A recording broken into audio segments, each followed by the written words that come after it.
कहानी शुरू होती है एक जंगल से, जहाँ एक फैमिली हैवानों से बचने के लिए छुपे होते हैं और इंतजार कर रहे हैं पिशाचकों का। पिशाचक जिनके पास हैवानों को मारने की तलवार होती है। तभी एक लड़की चुड़ैल के सामने आ जाती है। वो भागती है, चुड़ैल उसके पीछे होती है। तभी पिशाचक आते हैं। चुड़ैल पिशाचक को देखकर भागने लगती है। वो उसके पीछे जाते हैं और चुड़ैल को अपने जाल में फंसाने का प्लान बनाते हैं और एक ही बार में चुड़ैल की गर्दन को उड़ा देते हैं। तभी चुड़ैल का सरदार आता है, जो पिशाचकों से ज्यादा ताकतवर है।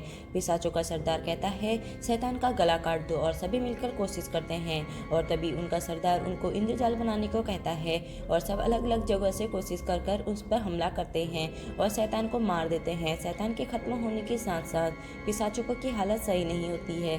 समाज उनको स्वीकार करने लगा था, लेकिन एक नायक के रूप में नहीं दिखता है।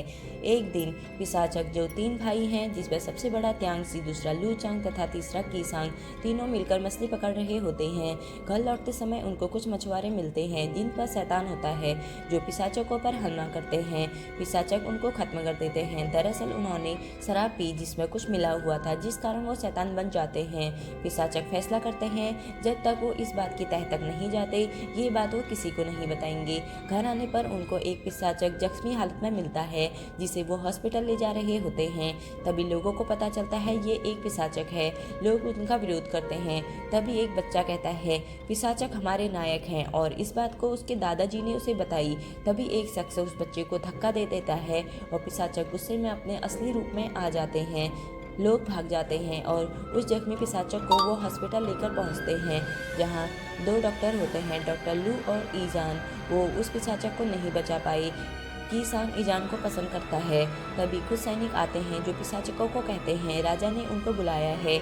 वो राजा के पास जाते हैं और बताते हैं शराब खाने में शैतान है, और मछुआरों के बारे में भी बताते हैं। तभी राजा उनका मजाक बनाता है और कहता है उनको नायक की कोई ज़रूरत नहीं है, उनके पास बहुत सैनिक हैं, और उनसे कहता है तुमको अपने हथियार मुझे सौंपने होंगे। जब तक कि मैं मामले की तह तक नहीं पहुंच जाता, तुम सबको जेल में सड़ना होगा।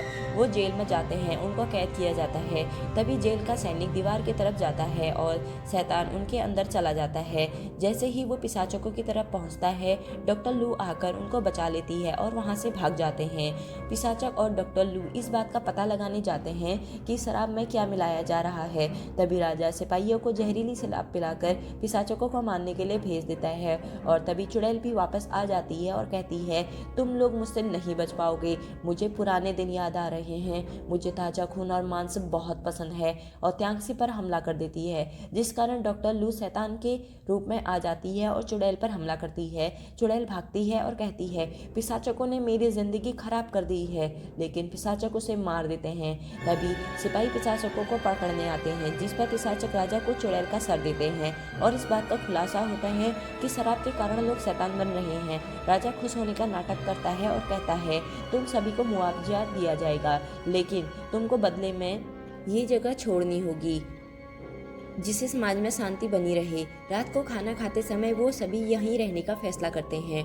डॉक्टर लू नहा रही होती है। तभी वो एक सांप देखती है। त्यांगसी सांप को पकड़ लेता है और वो वापस जाता है, तो डॉक्टर लू उसे रोक लेती है और कहती है क्या तुम मुझे नहीं मारोगे। तब वो अपने शैतान बनने के बारे में बताती है। तभी त्यांगसी जवाब देता है मुझे लगा था तुम मर गई होगी। तब डॉक्टर लू उसे बताती है कि वो मर गई होती, लेकिन मुझ पर शैतानी खून चढ़ गया और मैं भी शैतान बन गई, जिस वजह से मुझ पर शैतानी गुण आ गए। और बताती है कि जब उसने उसे पहली बार देखा तभी उसे पहचान लिया था।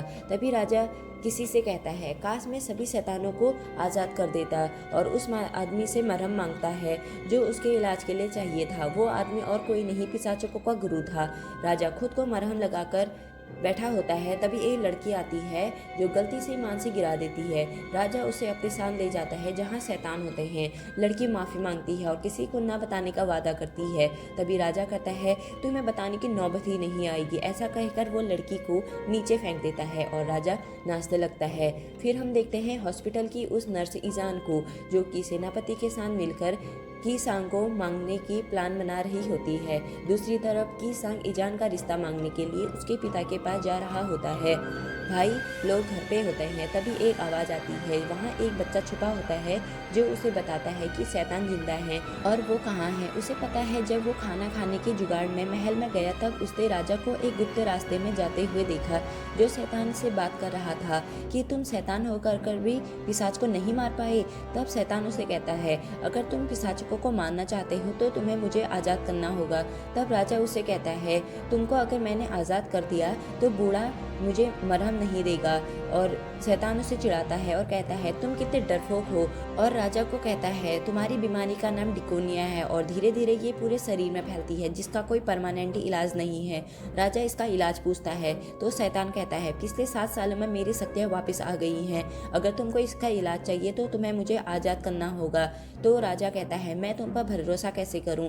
तो शैतान कहता है मैं तुमको अपनी किडनी दूंगा, अगर 3 दिन में मैं वापस नहीं आया तो तुम इसे काट के देना जिससे मैं खत्म हो जाऊंगा। पिशाचक खुफिया तरीके से महल में जाता है जहां उसे गुरुजी की दिव्य मोती मिलती है। दूसरी तरफ की सांग ईजान से उसके पिता के बारे में पूछता है जिसका फ़ायदा उठाकर ईजान की सांग को फंसाने की तैयारी करती है। उसके पास जाती है और कपड़े उतारने लगती है। तभी ईजान के पिता आते हैं और कस्बे वालों से कहते हैं इसने मेरी बेटी की इज्जत लौटने की कोशिश की है, इसे सज़ा मिलनी चाहिए और हमको न्याय दिलाने के बारे में कहते हैं। जिस पर कि इंसान खुद को निर्दोष साबित करने के लिए खुद को मारने की कोशिश करता है और अपने हाथ काटने लगता है और खुद को मारकर निर्दोष साबित होने का दावा करता है। दूसरी तरफ लू चांग को महाराज का बुलावा आता है। वो राजा के पास जाता है। राजा पूछता है क्या तुमको कस्बा छोड़ना है या नहीं, अगर यहाँ रहना है तो एक उपाय है। वो उसे सरकारी नौकरी देने की बात करता है और जब तक वो यहाँ चाहे यहाँ रह सकता है और खुद गार्ड कहता है और साथ ही कस्बे वालों के साथ भी देने का वादा करता है। तभी उसे पता चलता है उसके भाई को मार दिया गया है। वो वहां जाता है तभी उस पर भी हमला होता है। सिपाही उसे चारों तरफ से घेर लेते हैं। राजा आता है और उसका मजाक उड़ाता है और कहता है मैंने ही तुमको मारा है। शैतान को बुलाता है। त्यांगसी वापस आता है। अपने भाइयों को देखकर वो काफी रोता है। लू चांग जिंदा होता है और की सांग की न बचाने के लिए माफी मांगता है। त्यांगसी उसे डॉक्टर लू के पास लेकर जाता है। डॉक्टर लू उसके पास बैठती है तब वो उसे बताता है कि लोग उनका सफाया चाहते हैं। अगले दिन त्यांगसी अपने गुरु के पास जाता है और की सांग की मौत की खबर देता है और उनके दिव्य मोती के बारे में भी पूछता है जो उसे राजा के गुप्त कमरे में मिली और ऐसा क्यों, और शैतान के आने का रास्ता पूछता है। तब गुरुजी कहता है शैतान नहीं है, अगर है भी तो कोई फर्क नहीं पड़ता है। आकाशी तड़का को खत्म करने के लिए शैतान की जरूरत थी और शैतान अकेले होते तो दुनिया में अशांति फैल जाती और इसीलिए पिशाचकों को बनाया गया और दोनों में जोरदार युद्ध होता है और कहता है आप में और शैतान में कोई फर्क नहीं है, आपको मरना होगा। ये सब कहकर त्यांगसी गुरुजी को मार देता है और तभी गुरुजी त्यांगसी से आकाशी तड़का को खत्म कर सभी पिशाचकों को मारने का वादा लेते हैं और अपनी दिव्य मोती त्यांगसी को दे देते हैं। वहीं लू चांग के अंदर शैतान ने कब्जा कर लिया है और उसे बताते हैं काली शक्तियों के बलबूते पर तुम्हारे गुरुजी ने शैतानों का निर्माण किया और मुझे राजा को दे दिया और बताता है सारा षड्यंत्र गुरुजी का है जो पिशाचकों को मारना चाहते हैं। त्यांगसी लू चांग के पास पहुंचता है लेकिन लू चांग उसे यहाँ से जाने को बोलता है। शैतान लू चांग के शरीर से महल की तरफ बढ़ता है। शैतान काफी बड़ा है और सबको मारने लगता है। अफरा तफरी मच जाती है, लोग भागने लगते हैं। शैतान हमला करने लगता है और उस पर कोई फर्क नहीं पड़ता है और वो राजा के पास जाता है और राजा उससे गुरुजी के मारने के बारे में पूछता है और अपने मरहम को मांगता है। तब शैतान हंसता है और कहता है तुमने मुझ पर भरोसा करके बहुत बड़ी गलती की और उसे भी मार देता है। सेनापति भाग जाता है और ईजान को भी पता चलता है कि उसके माता पिता की हत्या पिशाचकों ने नहीं की बल्कि सेनापति ने की थी। सेनापति ईजान को भी मार देता है और उसे कहता है मैंने ही तुम्हारे माता पिता की हत्या की और उसे इसलिए जिंदा छोड़ा ताकि ईजान के जरिए पिशाचकों को बदनाम कर सके। ये सुनकर ईजान सेनापति को मार देती है और की सांग से माफी मांगती है। दूसरी तरफ त्यांगसी आता है, शैतान पर हमला करता है और उसे देखकर बाकी पिशाचक भी आने लगते हैं। त्यांगसी लू चांग को बचाने जाता है लेकिन त्यांगसी भी मारा जाता है। तभी डॉक्टर लू त्यांगसी को अपने साथ लेके जाती है। डॉक्टर लू अपनी पुरानी बातों को याद करती है और वो खुद की जान गंवाकर त्यांगसी को जिंदा कर देती है। त्यांगसी वापस शैतान से लड़ने जाता है। लू चांग उसे कहता है अगर शैतान को मारना है तो तुम्हें मुझे मारना होगा और त्यांगसी उसे मार देता है जिससे शैतान मारा जाता है। सभी बहुत खुश होते हैं लेकिन क्या उसके बाद शैतान नहीं आएगा? कमेंट में जरूर बताएं आपको ये मूवी कैसी लगी। लाइक करना ना भूलें। Thank you.